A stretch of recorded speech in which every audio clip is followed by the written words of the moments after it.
Welcome to VVD news TV. ప్రజల కోసం ప్రశ్నించే గొంతునే. ముందుగా ఈ రోజు వార్తల్లోని ముఖ్యాంశాలు.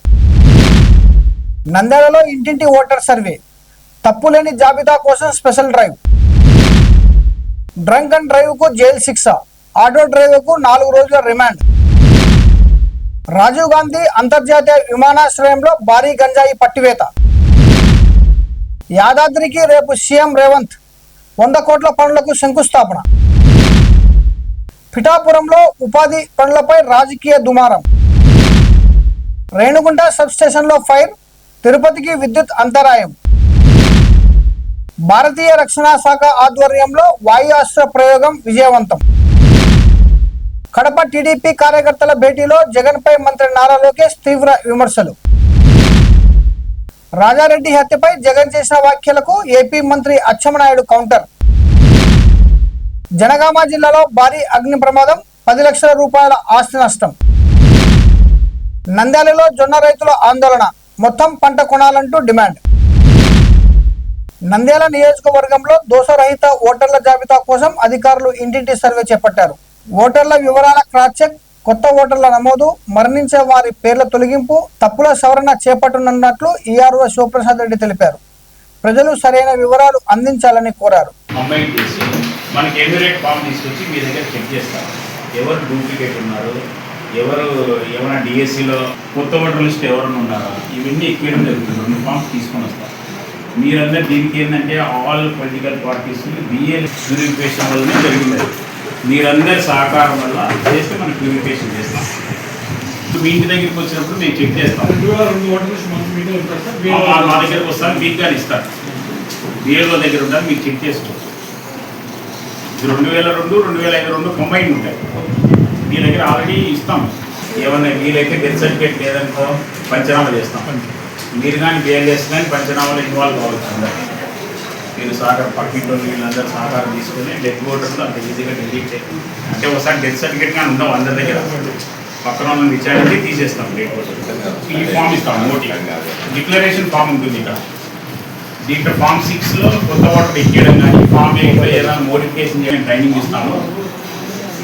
నెక్స్ట్ మంత్ ట్రైనింగ్ ఇస్తాం. 5 నుంచి 14 వరకు 7 రోజులు ట్రైనింగ్ ఇస్తాము. 15th నెక్స్ట్ మంత్ 15th నుంచి షెడ్యూల్ అవుతుంది అందరికీ వచ్చి.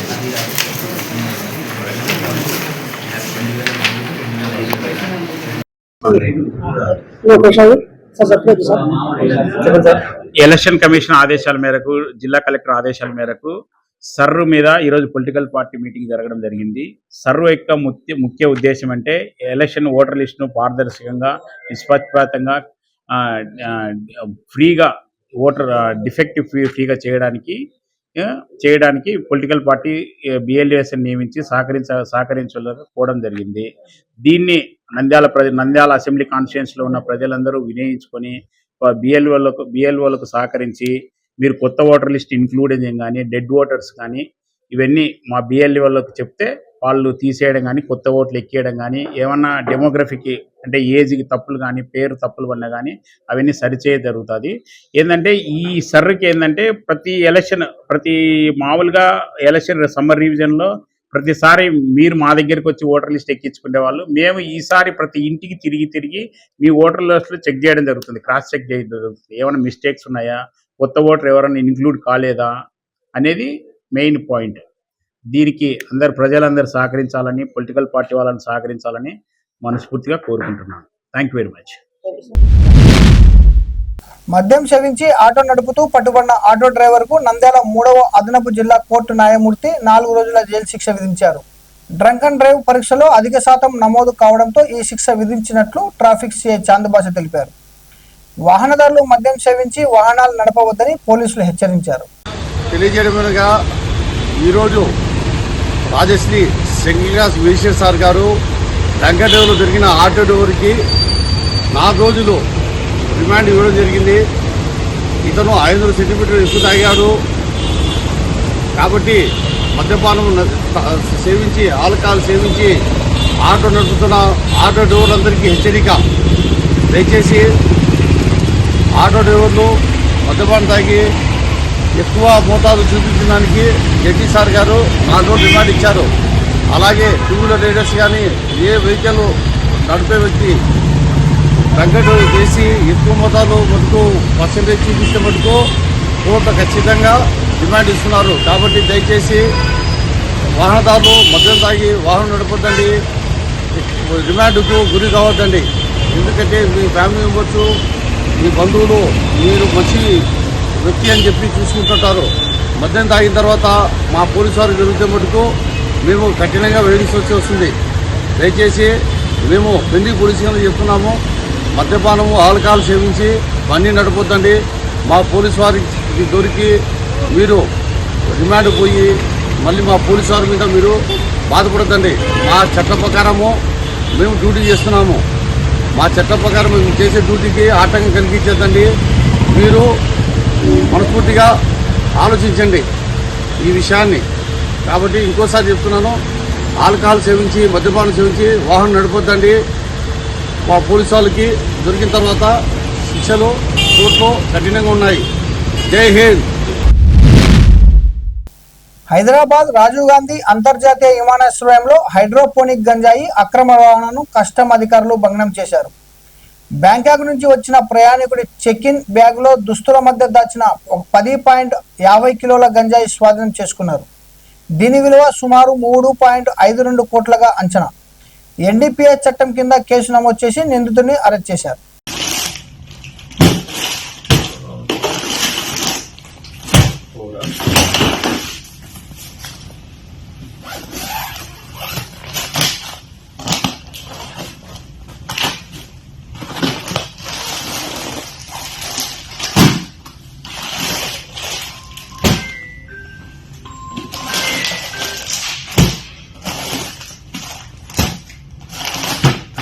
ఒకసారి మళ్ళీ పెట్టు.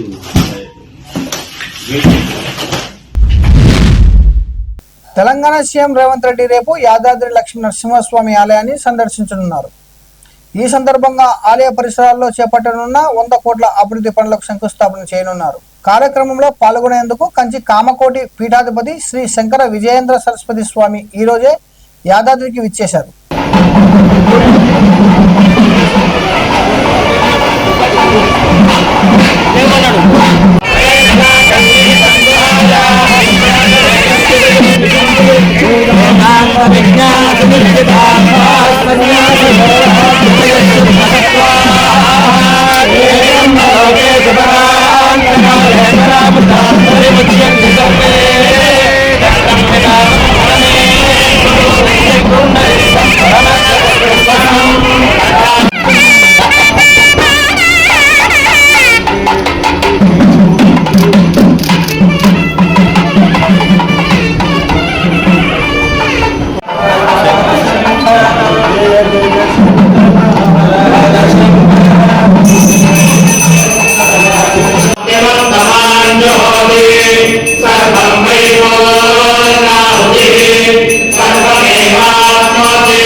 పిఠాపురం నియోజకవర్గం గొల్లప్రోలు మండలం దుర్గాడలో ఉపాధి హామీ పనుల కల్పనపై వివాదం చెలరేగింది. వైసీపీ సానుభూతి పరులు అనే కారణంతో ఫీల్డ్ అసిస్టెంట్ వీరబాబు ఉపాధి కూలీలకు పని ఇవ్వలేదని ఆరోపణలు వచ్చాయి. జనసేన నేతల ఒత్తిళ్ల వల్లే పని ఇవ్వలేకపోతున్నానని కూలీలకు చెప్పడంతో వారు ఆగ్రహం వ్యక్తం చేశారు.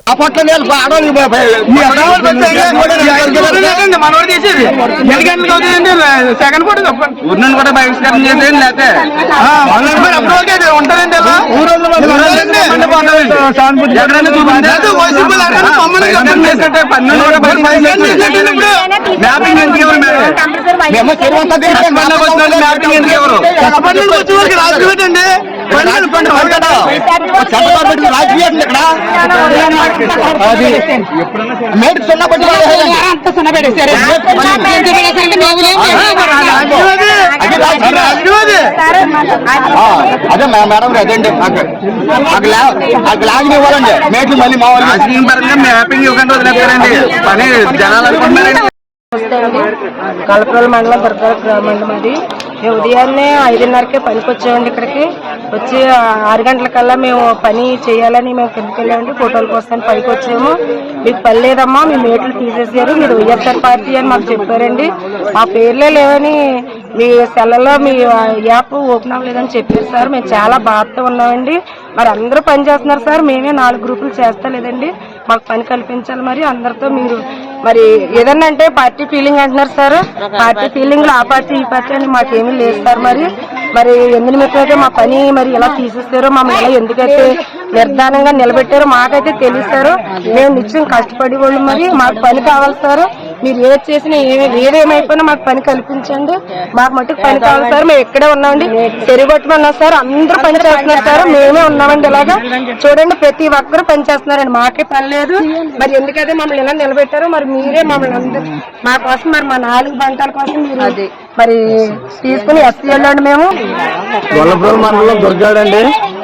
మేము జాతీయ గ్రామీణ ఉపాధి హామీ పథకంలో ఒక 5 మీటర్లు పెట్టుకుని ఉపాధి హామీ మెయింటైన్ చేస్తున్నామండి గ్రూపుల్ని.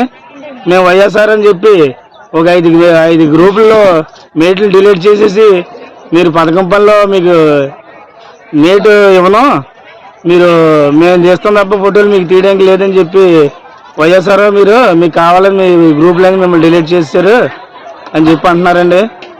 దీని మీద ప్రభుత్వం వారు స్పందించి, అలాగే ఎండిఓ గారు, ఫీల్డ్ అసిస్టెంట్ గారు స్పందించి మాకు మేట్ లాగినిచ్చి మాకు ఉపాధి హామీ పని కల్పిస్తారని కోరుతున్నాం. Renigunta Nagari 220 kV line blast కావడంగా తిరుపతి నగరం, రేణుగుంట, చంద్రగిరి మండలాల్లో విద్యుత్ సరఫరా నిలిచిపోయింది. విద్యుత్ సిబ్బంది మంటలను అదుపులోనికి తెచ్చారు. తిరుపతి నగరానికి విద్యుత్ సరఫరా పునరుద్ధరించగా రేణుగుంట, చంద్రగిరి మండలాల్లో అంతరాయం కొనసాగుతుంది.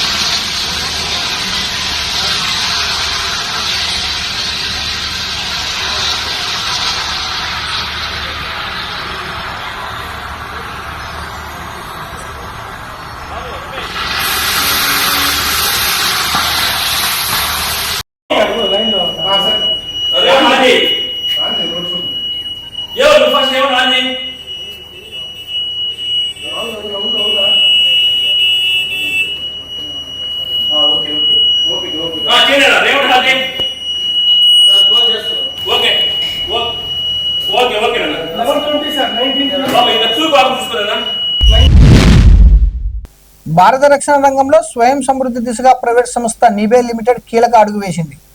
స్వదేశీగా అభివృద్ధి చేసిన వాయుయాస్త్ర 1 ఆత్మాహుతి డ్రోన్ల పరీక్షను రాజస్థాన్, ఉత్తరాఖండ్లో విజయవంతంగా నిర్వహించింది. ఇజ్రాయెల్ సాంకేతికతతో రూపొందిన ఈ డ్రోన్లు 100 కిలోమీటర్ల పరిధిలోని లక్ష్యాలను 10 కిలోల వార్ హెడ్తో ధ్వంసం చేయగలవు.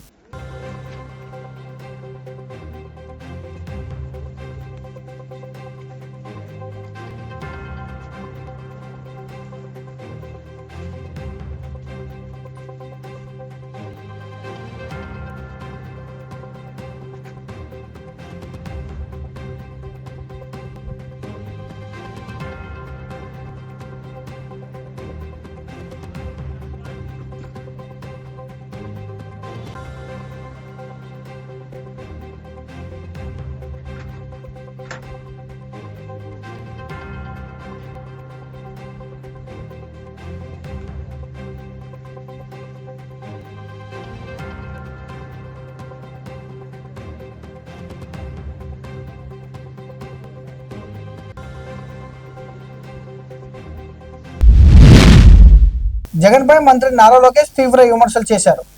జగన్ రాయలసీమ ముద్దుబిడ్డ కాదు, రాయలసీమకు క్యాన్సర్ గడ్డ అని ఘాటు వ్యాఖ్యలు చేశారు. జగన్ తన తల్లిని, చెల్లిని కూడా మోసం చేశారని లోకేష్ ఆరోపించారు. చూసిన తర్వాత చీటింగ్ బుక్స్ వరల్డ్ రికార్డులో నంబర్ 1 స్థానం ఆయనకి ఇవ్వచ్చబ్బా. సొంత తండ్రిని మోసం చేశాడు, సొంత తల్లిని మోసం చేశాడు, సొంత చెల్లిని మోసం చేశాడు, ఇంకో చెల్లికి చెందిన తండ్రిని చంపేసి ఏకంగా ఆ కుటుంబాన్ని మోసం చేసిన వ్యక్తి జగన్మోహన్ రెడ్డి గారు. సొంత జిల్లాని మోసం చేశాడు, చివరికి సొంత నియోజకవర్గాన్ని మోసం చేశాడు. మనందరం చూసాం. సొంత నియోజకవర్గానికి ఆయన వెళ్ళినప్పుడు ప్రజలందరూ వచ్చి 5 సంవత్సరాలు మీరు ఎక్కడున్నారో ఏనాడైనా మమ్మల్ని పట్టించుకున్నారా అని అడిగే పరిస్థితి వచ్చింది. అంటే ఎంత అన్యాయం మనందరం ఒక్కసారి ఆలోచించాలి. ఏకంగా రాయలసీమ ముద్దు బిడ్డ అని రీల్స్లో చేశాడు. ఆనాడే చెప్పా, రాయలసీమకి క్యాన్సర్ గడ్డ జగన్మోహన్ రెడ్డి అని. రాజారెడ్డి హత్యపై జగన్ చేసిన వ్యాఖ్యలకు ఏపీ మంత్రి అచ్చెన్నాయుడు కౌంటర్ ఇచ్చారు. మీ తాత హత్యలో ఉన్నవారిని మీ తండ్రి మిగిల్చలేదు, వారి ఆస్తులు ధ్వంసం చేశారు, బుల్డోజర్లతో ఇళ్లను కూల్చారు, మిగిలింది పార్థసారథి రెడ్డి మాత్రమే, ఆయన కూడా ఊతకర్రతో నడుస్తున్నారు అంటూ అచ్చెన్నాయుడు వ్యాఖ్యానించారు. రాజారెడ్డిని చంపేశారు,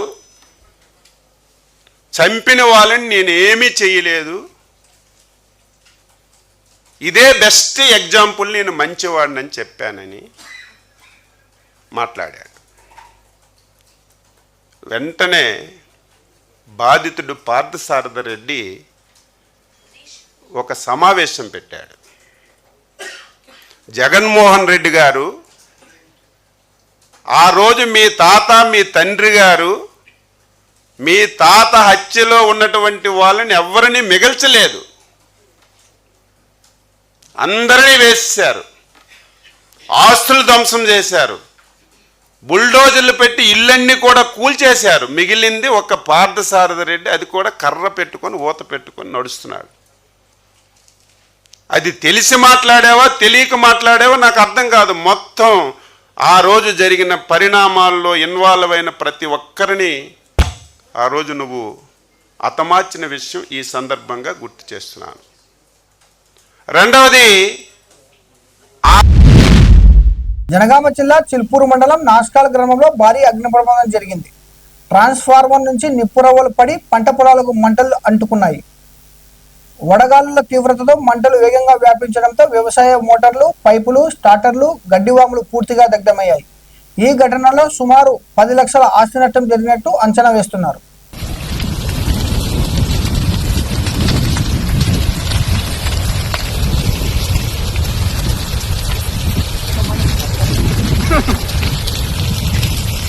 కరెంట్ వేలకేం కదా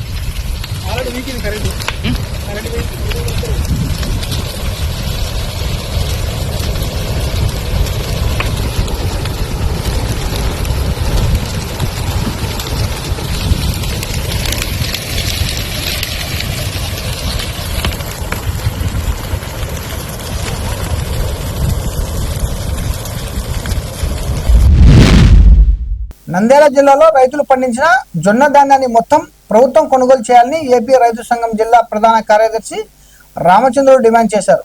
1,00,000 మెట్రిక్ టన్నుల జొన్న ఉత్పత్తి కాగా ప్రభుత్వం 28,500 మెట్రిక్ టన్నులు మాత్రమే కొనుగోలు చేసిందని తెలిపారు. మిగిలిన జొన్నను కూడా కొనుగోలు చేసి రైతులను ఆదుకోవాలని కోరుతూ రైతులు జాయింట్ కలెక్టర్కు వినతి పత్రం అందజేశారు.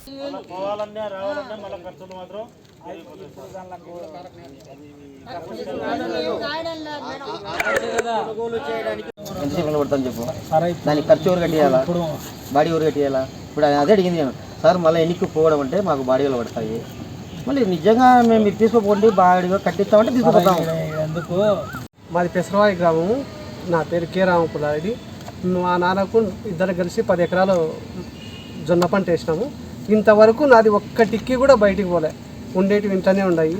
ఒకటి సీరియల్ అని పెట్టినారు, ఆ సీరియల్ ప్రకారం మెయింటైన్ చేయకుండా అస్తవ్యస్తంగా ఎట్లా వీలైతే వాళ్ళు అధికారుల బలం ఉన్నోళ్ళు లేకుంటే రాజకీయ పెత్తనం ఉన్నోళ్ళు వీళ్ళు అమ్ముకున్నారు. కానీ మేము కనీసం అంటే ఎక్కడ పోకుండా నిస్సహాయంగా సొంత కష్టం చేసుకునే మా బతుకులల్లో ఇంకా ఏమి ఇంకా అమ్ముకోలేని పరిస్థితులు దరిద్రంగా తయారైపోయినాయి. ఇట్లయితే కన్నా మేము వ్యవసాయం కూడా చేయలేము చాలా సంవత్సరాలు. ఆ స్థాయికి దిగజారింది రైతు పరిస్థితి. ఆర్థికంగా మాత్రం చాలా చిన్నాభిన్నం అయిపోతున్నాం. రైతులం మాత్రం ఖర్చులు విపరీతంగా పెరిగిపోయినాయి. పంటలు కూడా కనీసం అంటే ఈ ఎరువులు లేకుండా ఫర్టిలైజర్తో పండించుకుంటున్నాము. ఫర్టిలైజర్ ఖర్చులు విపరీతంగా పెరిగిపోయినాయి. పంటలు పండడం లేదు, పంటలు దిగుమతులు కనీసం అంటే నేను చిన్నప్పుడు ఒక అర్ధ మూటే బస్సు ఫర్టిలైజర్ వేస్తుంటే ఆ రోజు 25 మూటలు 30 మూటలు వస్తుండే.